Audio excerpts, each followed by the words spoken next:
जय हिंद मेजर सूर्या। जय Hind. Yes sir. Major Surya, Pakistani सेना सीमा पर आक्रमण कर रही है, युद्ध की आशंका है, आपको तुरंत निकल जाना चाहिए और ड्यूटी पर रिपोर्ट करना चाहिए।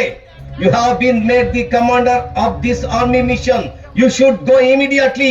जय हिंद। जय हिंद। ಸುಮ್ನಿ ಯಾಕೆ ಕಣ್ಣಲ್ಲಿ ಇದು ಎಲ್ಲ ಕೇಳಿಸ್ಕೊಂಡಿಯಾ? ಏನ್ರಿ ಇದು ದುರ್ದೈವ?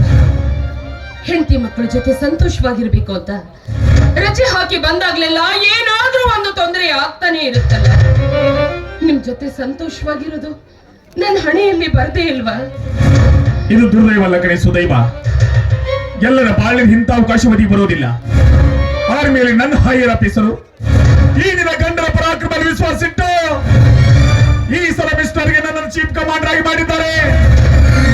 ಪದೇ ಪದೇ ನಮ್ಮ ದೇಶವನ್ನು ದಂಡೆತ್ತುವ ಪಾಕಿಸ್ತಾನಿಗಳ ಮಟ್ಟ ಹಾಕಲೇಬೇಕು. ವೀರ ಸೈನಿಕರ ಹೆಂಡತಿಯಾಗಿ ಅಳುದು ಬಿಟ್ಟು ಸಂತೋಷವಾಗಿ ಕಳಿಸಿಕೊಡ್ತೀಯಾ? ಆ ದುಷ್ಟ ಪಾಕಿಸ್ತಾನಿಗಳು ನಮ್ಮ ಗಡಿಯಲ್ಲಿ ಕಾಲಿಟ್ಟಿದ್ದಾರೆ ಅಂದ್ರೆ ಸಕಲ ಸಿದ್ಧತೆಗಳನ್ನ ಮಾಡ್ಕೊಂಡೇ ಬಂದಿರ್ತಾರೆ. ಅವರೇನು ಸಿದ್ಧತೆಗಳು ಮಾಡ್ಕೊಂಡು ಬಂದಿರ್ಲಿ, ಅವರೇನು ಮಂತ ಕುತಂತ್ರಗಳು ಮಾಡಿರ್ಲಿ, ಆ ಭೂಗತ ಪಾತಗಳನ್ನು ಮಟ್ಟ ಹಾಕಿ ತಾಯಿ ನೆಲದ ಕೀರ್ತಿಯನ್ನು ಎತ್ತಿ ಹಿಡಿತೀನಿ. ಸಂತೋಷವಾಗಿ ಕಳಿಸಿಕೊಡು.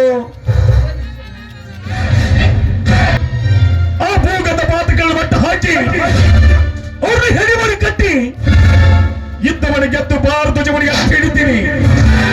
ಒಂದು ವೇಳೆ ಯುದ್ಧದಲ್ಲಿ ನಾನು ಸತ್ತು ಹುತಾತ್ಮನಾದ್ರೆ ಈ ನನ್ನ ಪಾರ್ಥಿವ ಶರೀರದ ಮೇಲೆ ಭಾರತ ಜನ ಹೊತ್ತು ತರ್ತೀನಿ. ಒಂದು ಮಾತದ್ದು ಸತ್ಯ, ಈ ಪುಣ್ಯ ಭೂಮಿ ಮಣ್ಣಿಗೆ, ಈ 14 ಗ್ರಾಮಕ್ಕೆ